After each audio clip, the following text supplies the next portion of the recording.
So if you have your Bibles, electronic devices, we're back in the Joseph series called The Comeback. We're going to be in Genesis chapter 42 all the way through Genesis 50 this morning. We're going to talk about a kind of an emotional subject. And so and it's just in the context of the verses that we're walking through a Joseph story. So if you've been with us in Joseph's series, in Joseph's story called The Comeback, that Joseph had to overcome a dysfunctional family. Joseph overcame a dysfunctional family. His dysfunctional family did not hold him back of accomplishing everything that God had called him to accomplish. So if you know anything about Joseph, and just so we're all tracking this morning, because it's very important to the story for you to grab this morning. Joseph was in a dysfunctional family. He was his dad's favorite. His brothers hated him. They could not stand him. Fact is, the scripture says that his brothers could not say a kind word about him. And some of you this morning may sound like, well, that sounds like my brothers. That sounds like my sisters. They've never said a kind word about him. Well, that was Joseph, and Joseph is in this family. And they couldn't say a kind word about him. And then when Joseph was about 17 years of age, the family blew apart. The family it was like wheels off, and the family blew apart. And so it got to the place where his brothers decided, we're just going to kill Joseph. I mean, the only way we're going to get out from under him, and we'll just take him out. We'll kill him. And so they decided to kill him.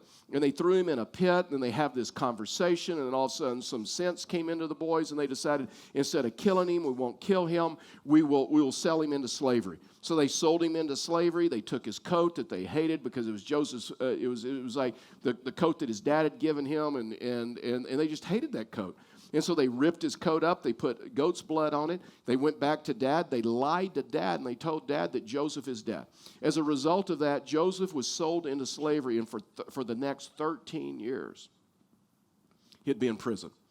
And for the next 13 years, because of his brother's actions, not because of Joseph, because of his brother's actions, Joseph would suffer for the next 13 years. 13 years of being in prison. 13 years of suffering, and then all of a sudden he interpreted the dream for Pharaoh.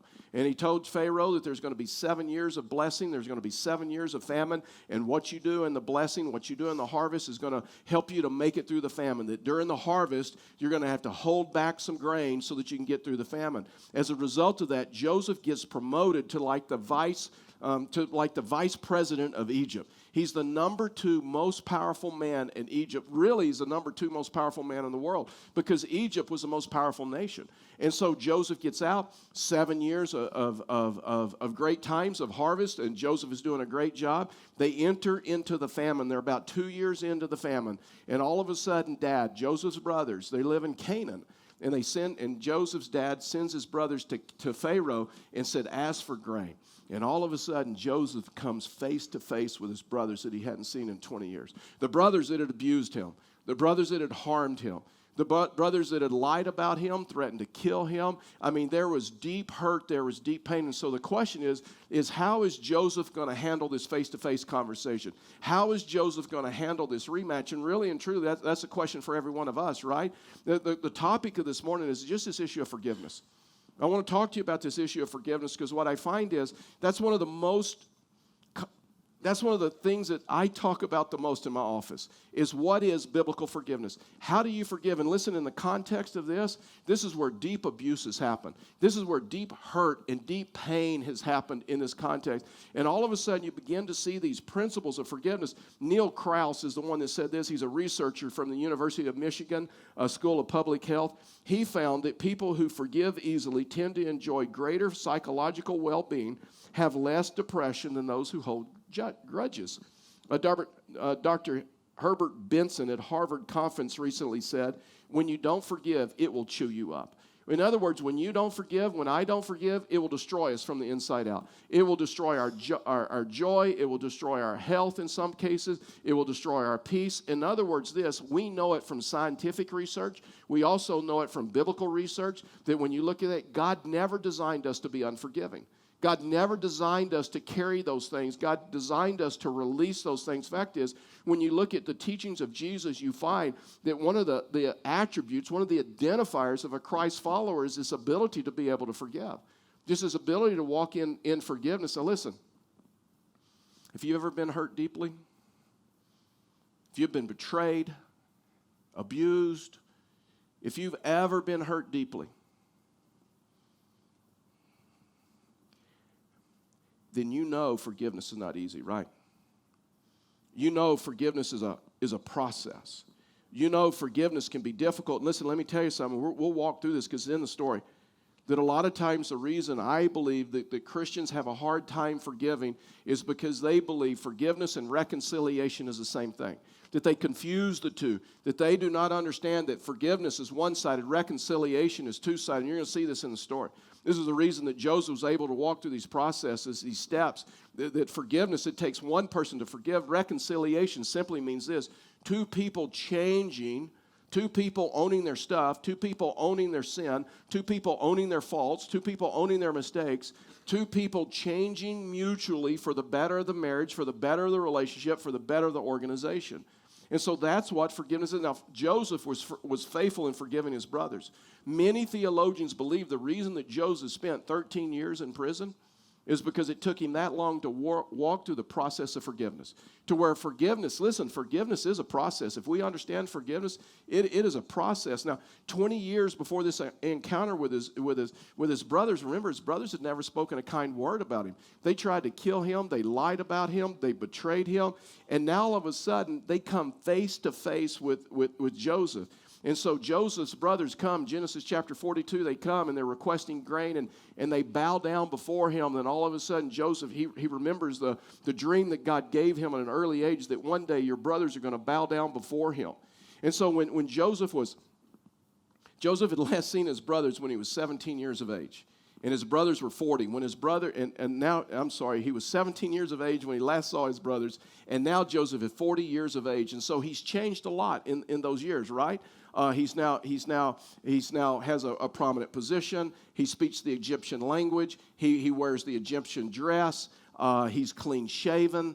This has been 23 years since he last saw his brothers. And so our bodies change a lot between 17 and 40, right? And so his brothers did not recognize him. Fact is, I've recently realized this. There's 3 stages of life. There's youth, there's middle age, and then there's you're looking good, right? And so... right, to where you finally get to that age to where people look at you and say, you know what, you're looking good. And so those are the three areas of life. And so Joseph is like, he's moved into that you're looking good stage. And so his brothers did not recognize him. So I want to give you 3 things, 3 steps, 3 commitments that we have to make. If we're going to walk through the steps of forgiveness, if we're going to walk through the process of forgiveness, listen, let me tell you something. I have prayed so hard for you. And I am so burdened about this issue. About this issue of people carrying unresolved issues or trying to carry this issue of unforgiveness in your life, and it is chewing you up. It is destroying you. And I am praying that some of you understand this issue of forgiveness, understand these steps so that you can find freedom in your life. And so these are 3 commitments or 3 comments, 3 statements that we have to make in the process. The first one is this. We have to come to the place and say, you know what? I will release my right to retaliate forever. I'll come to the place, I will release my right to retaliate forever. Genesis chapter 42, verse 8, and we're just going to walk through this. You're going to see these principles. You're going to see this unfold in front of you. And Joseph recognized his brothers. Well, they didn't recognize him. They didn't know it was Joseph. I mean, that's the last place they thought Joseph would be, like vice president of Pharaoh, of Egypt. They didn't think that would be Joseph. And so, but you see that Joseph had obviously walked through the steps of forgiveness. Forgiveness, if you flip over like to the New Testament and you begin trying to get in a working definition of what is forgiveness, what is the biblical definition of forgiveness, in the New Testament, in the Greek, a Greek definition for our word forgiveness is simply this: to send forth, to send away, to let go from oneself, to let go from one's power, to let go from one's possession, to let go from one's further attendance or occupancy. I mean, you know this, right? When you have unforgiveness in your heart, when you're walking in unforgiveness, you give that individual to take up occupancy or residency in your mind rent-free. I mean, it's like there's no benefit. It is like sucking the life out of you. I mean, you think about that person constantly. You think about that hurt. You think about that betrayal. You have a tendency to bring their name up a lot. And then when you bring their name up, you kind of rehearse everything that they've done to hurt you and abuse you. Forgiveness is like coming to this place to where it's a deliberate act. It's a willingness to release it. It's a willingness to release your right to retaliate forever. It's this power, this ability to release it from your possession, your ability to no longer carry it. And listen, it doesn't mean God is not asking you to release it to like some black hole of existence. God is not asking you to do that. God is simply asking you this. Forgiveness means letting it go to God. I mean, taking it away from you and letting God deal with it. Letting God have this situation. I mean, coming to the place. I mean, this is what Joseph had done with his brothers. I mean, he had been the vice president for like 7 years of good times, and they're in the famine. And if he had not forgiven his brothers, Joseph would have handled this rematch, this new face-to-face conversation, totally differently than how he did. I mean, if he had unforgiveness in his heart, because he had the power to crush them. Fact is, when he became vice president of Egypt, he had the power to hunt his brothers down, to torture them, to kill them, to put them in the same prison that he put them in, to starve them, to mistreat them, to abuse them, and there would be nothing bad would happen to. I mean, fact is, it'd be in Joseph's legal right to do that because of the position, because he had the power to do that. But obviously, Joseph had like totally changed, and he had forgiven them. And Joseph did not mistreat his brothers the way that they mistreated him. See, Joseph knew this issue. He knew that there's a difference between forgiveness and reconciliation. Joseph had walked through the process of forgiveness. But Joseph knew for healthy reconciliation to happen that somebody had to change. I mean, his brothers had. You ever tried to forgive somebody? They really hadn't changed. They're just in a tough spot. They just want things to go their way. They have an ulterior motive. They want the consequences to end. They want you to end being mad at them. But down deep, they really haven't changed. It doesn't work, right? I mean, there's not true reconciliation. Joseph understood that. Joseph understood that for them to have reconciliation, that his brothers would have to change. And so the brothers didn't recognize him. But Joseph remembered them, and Joseph knew them. And Joseph could have handled this rematch so many different ways. Joseph could have said, you know what, this is my chance to get even. And I'm going to send them away with no grain. After all, that's what they did to me. Joseph could have said, you know what, I'm your brother, Joseph, the guy you abused, the guy you betrayed. You think I'm going to give you grain? After how you treated me, how you dealt with me?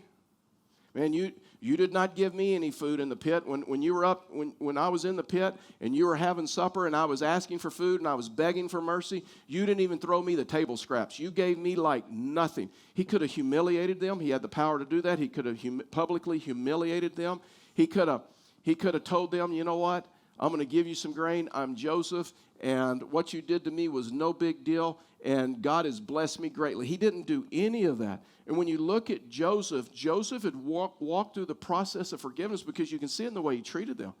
And so there's many of us today that when we're hurt, when we're carrying unforgiveness, we retaliate.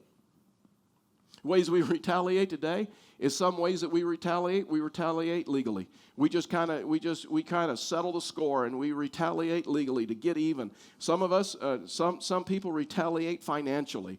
I was reading the biography of J. Paul Getty, the multimillionaire. 2 years prior to his death, the last 2 years of his death, he changed his will 21 times. Every time a family member made him mad, he just wiped somebody out. 21 times. And so sometimes, you know what? We retaliate financially. We withhold funds. We withhold some stuff. Sometimes we retaliate verbally, right? We have a verbal attack. We settle the score verbally. We criticize. We complain. We attack. We call names. Sometimes, you know what we do? We retaliate by recruiting. We'll recruit some people that aren't even aware of the offense, aren't even aware of what's happening, and we try to get as many people as possible against the person who has hurt us. And other words, we want somebody else to carry our offense, to pick up our offense. And so the way we retaliate, if we let everybody know how bad they've hurt us, how bad they betrayed us, and we try to get as many people on our side and against them. Another way that we retaliate, especially in relationships, we just do the cold shoulder, right? And many times, if we're not careful, we'll do that in marriages. If you don't treat me right, if you don't behave the way I think you should, then guess what? I will emotionally withdraw from you. I will withdraw affection from you. I will withdraw attention from you. I will ignore you. And even if you ask me if I'm okay, if I'm mad, I'm going to tell you nothing's wrong. And as soon as I've made sure you've paid, and you paid enough, and you're aware of what you did to mistreat me, then we'll talk about that. I heard the story about a married couple one time, and so the lady kept telling her husband, says, when you die, I'm going to dance on your grave. And so he finally had enough of that, and so he went down to the funeral home, and he had a prearranged burial to be buried at sea. And so... yeah, that's always fun. Those because kind of rolling laughter. Some of you are quicker than others, and some of you will laugh on your way home. But don't you worry, don't feel bad about that. And so the first thing that we have to do, if we're going to walk through the steps of forgiveness, we have to walk through that process. So we say, you know what? I refuse to retaliate. I give up. I give up my power to retaliate forever. The second thing is this: is I will do my part to restore the relationship. Now, all of a sudden, we start moving into reconciliation. See, reconciliation and forgiveness are two different things. You can forgive someone without reconciling with them. In some cases, depending on the betrayal, depending on the deep hurt, depending on the abuse, unless they change, you may never be able to reconcile with them. I get that. I understand. See, that was Joseph. That was Joseph's questions about his brothers. And I will do my part to restore the relationship. See, that's why Paul said in Romans, says, as far as it depends on me, live at peace with everyone. In other words, the word total forgiveness is when you come to the place to say, I'm going to do my part to restore the relationship. Forgiveness is not that I'm going to get even with you and then knock you out of my life. Forgiveness is not that. See, Joseph could have given them grain and sent his brothers on his way, and that they would never know. But see, they were a dysfunctional family. They had never talked about the issues. That's one of the problems with dysfunctional families, right? You talk about the emotion and not the issue. And Joseph could have, but see, Joseph broke free of a dysfunctional family because that's how his family would have handled it in the past. And Joseph could have given him the grain and just sent him on his way and never said a word, never said a word about the hurt or the pain. He could have told him who he was and said, hey, it's like no big deal, skirted around the issue again, but Joseph did not choose that. Total forgiveness is coming to the place to be honest about the hurt, be honest about the pain, and then doing your part to reconcile the relationship. See, I think many times we confuse forgiveness and reconciliation, and we think it's one single act. It's not. It's a two-step act, and sometimes in healthy relationships, listen, reconciliation is really quick. Depending on the hurt, the pain, the betrayal, the attitude of the others, it may take longer. But Joseph did this. I mean, Joseph, and we're going to see this as we read through this, Joseph gave his brothers the ability to prove that they had repented, to prove that they had changed. And because reconciliation takes two parties. Listen, if you have forgiven someone and they haven't changed their behavior, you may or may not be able to reconcile with them depending on how destructive their behavior is. And can I just tell you this morning, there's a difference in forgiving somebody and trusting somebody. There's a difference in forgiving someone and trusting someone. And sometimes the betrayal, the hurt can be so deep that someone has to reestablish trust. Someone has to rebuild trust.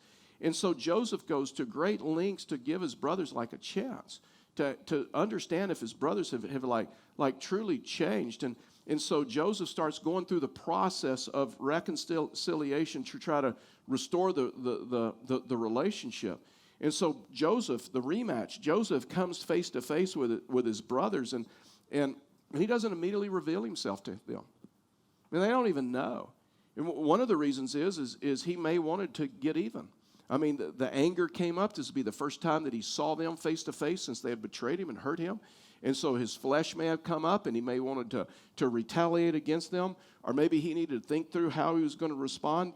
But I really believe just from the spirit of reading the scriptures in Joseph's life, Joseph wanted to know, have my brothers changed? Is reconciliation possible? Are my brothers still dishonest? Are they still liars? Are they still jealous of my brother Benjamin and how they treated Dad? Are they still lying to Dad? Are they still mistreat Dad? Do my brothers still only care about themselves because really the only reason that they abused him and they hurt him is because they were selfish, they only cared about themselves? And so Joseph's wondering, do they only care about themselves? Do they even know? Big question, right? Do they even know what they've done? Do they even know how bad it's hurt me? Because the last time that Joseph was with his brothers, they weren't good men. Joseph was smart enough to know that if he said, I'm your brother Joseph, are you sorry for what you did? And if you are, I'll give you grain. He knew they'd say, oh man, we're sorry. Please forgive us. Why? Because they had ulterior motives. They needed the food to live. And Joseph knew that. So the first thing Joseph does is he asks them who they are.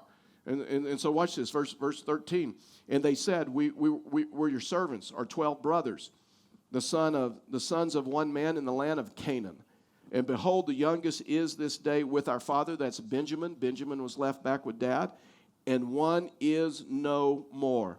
That's Joseph. That's what they're refuting. They don't know. They're telling this to Joseph. Joseph, for the very first time, knows my brothers are telling the truth. My brothers, the brothers I remember, they would have lied. They would have tried to manipulate this situation. They would have lied. And he also realized Dad's still alive, Benjamin's back home, and they're referring to me. And so Joseph says, I want you to leave a brother here, and I want you to go back, and I want you to get Benjamin, and I want you to bring Benjamin here. And so at this point, they still didn't know that Joseph was their brother, and they didn't know that Joseph could speak their language. That's important, verse 21. And so then they said to one another, so now then Joseph said, go get Benjamin. And so now they're having a conversation. So they said to one another, in truth, we are guilty concerning our brother, in that we saw the distress of his soul when he begged us, and we did not listen. This is why this distress has come upon us. And Reuben answered them, did I not tell you not to sin against this boy? But you did not listen. So now there comes a reckoning for his blood. They did not know that Joseph understood them, for there was an interpreter between them. Then he turned away from them and he wept. There's a reason Joseph wept. We're going to understand that. And he returned to them and spoke to them. And he took Simeon from them and bound him before his eyes. So Joseph wept. You know the reason Joseph wept? He realized for the first time, my brothers realized what they did to me. My brothers realized how they hurt me. Listen, you know your conscience is a powerful motivator. And 20 years later, these brothers are saying that God is punishing us because what we did to our brother Joseph. 20 years they've lived with guilt, they've lived with lies. Man, when you commit a terrible offense and it's unreconciled, it's not reconciled, your conscience can continue to trouble you. See, I think sometimes one of the barriers that we have in this issue of forgiveness, when someone has abused us, someone has hurt us, we feel like they don't know what they've done. And they're getting off free. I mean, they're going on with their life. They don't know how they've hurt me. They don't know how they've betrayed me. They don't know what it's cost me. And as a result of that, they're going on with their life, and their conscience isn't bothering them. Things are going well for me. In Joseph's case, I'm stuck in a pit. I'm stuck in a prison. And it's like my brothers, listen, it's like my brothers have, it's like they've gotten away with it. Listen, can I tell you this? Nobody gets away with anything. Nobody. What is done in the darkness will be revealed in the light. Nobody. Listen, I've talked to counselor after counselor about this issue. And people that have betrayed and people that have abused carry enormous guilt, enormous issues. And see what Joseph has realized that his brothers for 20 years have lived a life of guilt, living a life of regret, knowing and understanding what they did to hurt him. And so that's why he wept, because he realized my brothers understood what they did. Verse 28, they come back with Benjamin. They said, your servant, our father, is well. He is still alive. And they bowed their heads and prostrated themselves. And he lifted up his eyes and saw his brother Benjamin, his mother's son. And he said, is this your youngest brother of whom you spoke to me? God be gracious to you, my son. Then Joseph hurried out, and compassion grew warm for his brother, and he sought a place to weep. And he entered his chamber, and he wept there. Then he washed his face and came out, and controlling himself, he just simply said, serve the food. And then he observed something interesting about his brothers. Judah, one of the troublemakers in the family, cared so much about other people that he wanted to take Benjamin's place. Watch this, verse 33. Now therefore, please let your servant remain instead of the boy as a servant to my Lord, and let the boy go back with his brothers. For how can I go back to my father if the boy is not with me? I fear to see the evil that would find my father. And Joseph couldn't take it anymore. He realized something's happened to my brothers. They're not liars anymore. They care about Dad. They don't just care about themselves. They understand what they've done is to hurt me. They've been carrying this guilt all of these years. He's changed. I mean, they've changed. And all of a sudden, Joseph was able to demonstrate forgiveness in relationship with them. And one of the ways you demonstrate forgiveness is you don't want anybody else to know what they've done to hurt you. I mean, Joseph came to this place, and look at this, verse 1, Genesis chapter 45. Then Joseph could not control himself before all those who stood by him. That was his servants. He cried, make everyone go out from me. So no one stayed with him when Joseph made himself known to his brothers. And he wept aloud, so that the Egyptians heard it, and the household of Pharaoh heard it. Listen, if you have ever been hurt deeply, and it has been etched in your memory for a long time, when that boil is finally lanced, the release that can come of incredible emotion. And this is what's happening with Joseph. And all of a sudden, his brothers are like shocked about the emotion of this vice president because they don't know it's Joseph. I mean, an unforgiving spirit says, I want the whole world to know what they've done to hurt me. An unforgiving spirit is like, you know what? You know the way I'll get even? The way I'll retaliate? I want the whole world to know what they've done to me. And Joseph, all of a sudden, comes to the place where he's demonstrating total forgiveness to his brothers. And he had everybody out of the room. The other way that we know that we demonstrate total forgiveness is he made his brothers totally at ease and comfortable around him. I mean, he didn't give them any more guilt. Verse 3. And Joseph said to his brothers, I am Joseph. Is my father still alive? But his brothers could not answer him, for they were dismayed at his presence. So Joseph said to his brothers, come near to me, please. So his brothers must have taken a step back. Said, oh no, we're asking the man that we have betrayed, our brother that we tried to kill for grain, how is he going to respond? And so they started taking a step back. He says, no, come near to me, please. And they come near. And he says, I am your brother Joseph, whom you sold into Egypt. Can I just tell you, this is so healthy. This is so healthy. There's some false beliefs about this issue of forgiveness. Forgiveness is not saying what you did to me was no big deal. Forgiveness is not saying it didn't hurt, it's no big deal. It is not sweeping it under the rug. It is not acting like it never happened. That is not forgiveness. Forgiveness is honest about the offense. Forgiveness is honest. See, this is where Joseph has overcome the dysfunction of his family because his family never talked about the issues. You know what they talked about? They talked about the emotion. They didn't talk about the issues. And so Joseph said, I am your brother whom, guess what? Whom you abused, whom you hurt, whom you sold into slavery. But I want you to know, in spite of that, I choose to forgive you. I mean, I acknowledge the hurt that you caused me, 13 years of prison. I acknowledge that, and we just need to acknowledge that. See, this issue of total forgiveness, when you've released that, you can make the person that you have forgiven around you, you can still make them at ease around. In other words, you don't feel like you have to punish them any longer. Total forgiveness will allow you to help them not to be either angry with themselves or make it easy for them to forgive themselves, verse 5. And now do not be distressed or angry with yourselves, because you sold me here. For God sent me here before you to preserve life. In other words, Joseph started helping them through the forgiveness process. Joseph started helping his brothers. Says, so you can be healthy. Let me help you forgive yourself. Let me help you forgive this action. And Joseph was so healthy in this area. He kept their sin hidden from the people around them that meant the most to them. Dad. Watch this, verse 9. Hurry and go up to my father, and here's what you need to tell Dad. Thus your son Joseph, God has made me Lord of all of Egypt. Come down to me, do not tarry. You just go tell Dad I'm alive. I'll leave it up to you what you tell Dad other than that. You just tell him I'm alive. You shall dwell in the land of Goshen, and you shall be near me. You and your children, your children's children, your flocks, your herds, and all you have. There I'll provide for you, for there are yet 5 years of famine to come, so that you and your household and all that you have do not come to poverty. In other words, Joseph said, I'm going to bless you more than what you've asked. You just asked for a little bit of grain. I'm going to move your entire family from Canaan to Goshen. We're going to treat you like an Egyptian, not like someone from Canaan. We're going to take care of you for the rest of your life. I mean, it's huge what Joseph did. The third and the last thing is this, is I will acknowledge the sovereignty of God in the situation. I will acknowledge the sovereignty of God. Now listen, this may be, this principle sounds a lot easier than it really is.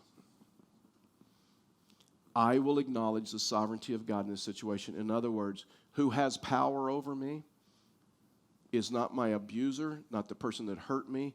It is God. God is in control of my life. You're not in control of my life. I don't care what you've said about me. I don't care what you've done to me. You are not in control of my life. God is sovereign, and God is in control. Verse 5, and watch this, and he says, and now do not be distressed or angry with yourselves because you sold me here, for God sent me before you to preserve life. For the famine has been in the land these 2 years, and there are yet 5 years in which there will be neither plowing nor harvest. And God sent me before you to preserve for you a remnant on earth, and to keep alive for you many survivors. So it was not you who sent me here, but God. God's in control of my life. He has made me a father to Pharaoh and Lord of all the house and ruler over all the land of Egypt. And if you jump down to verse 20 and watch this, and he goes on and he says, and as for you, you meant evil against me. You meant to hurt me. You meant to harm you. This is, you know the reason this family gets put back together? Because they talk about the issues and not the emotions. Joseph is willing for the very first time in the relationship to say, you know what, you, let's just be honest, let's be real here. You meant to hurt me. You meant to bring harm to me. You meant this not for my good. You meant this for my harm. And he says, so you meant evil against me. But God's in control of my life. But God meant it for good to bring about the many people that should be kept alive, as they are today. So do not fear. I will provide for you and your little ones. Thus he comforted them and spoke kindly to them. Forgiveness is this issue of reaching to this level of maturity where you can look back over your life and it's some injustice that has been done to you, some betrayal that has been done to you, and say, you know what? It hurt. It was painful. God saw me through it. God got me through it. God walked with me through it. I mean, God got me through it. See, so many times when we enter into the wilderness, we enter into a challenge or a problem, we start praying, God, take the wilderness from me. Very rarely does he do that. He doesn't want to take the wilderness from you. He wants to see you through the wilderness. He wants to grow you through the wilderness. He wants to develop you through the wilderness. For Joseph to do what God has called him to do, Joseph had to learn this issue of forgiveness. Joseph, and it may have taken the 13 years in the prison. It may have taken this process for him, but he had to come to this place to where he understood this issue of handling relationships with emotional maturity. And talk about a reunion. I mean, go get Dad. Verse 14. Then he fell upon his brother's neck and wept, and Benjamin wept upon his neck.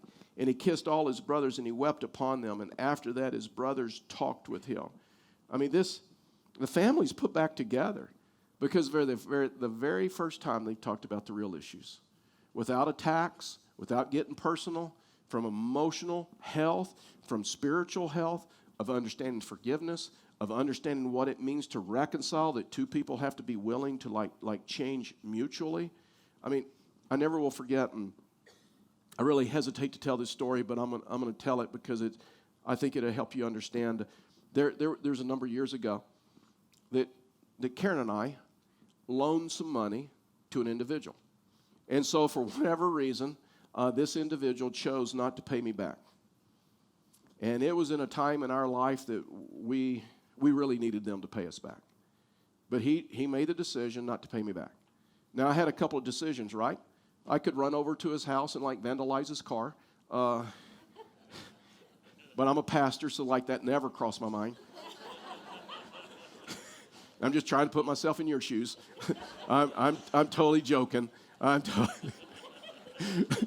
you can practice forgiveness if that just offended you. Right? You know what? I decided, I could make him pay. I'll get it out of his car. I'll take his tires. I'll do something to his house. I mean, I had that. That was one option. The other option was the option I chose. It was hard. I had to learn to struggle through forgiveness. And it was at a time when that money wasn't surplus money. We missed that money. It was a sacrifice to me. It was a sacrifice to my family. And all of a sudden, as I'm struggling through forgiveness, I realize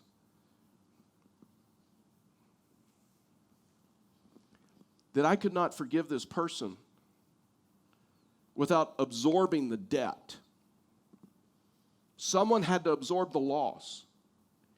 In other words, in order to forgive, I'd have to erase the debt he owed me.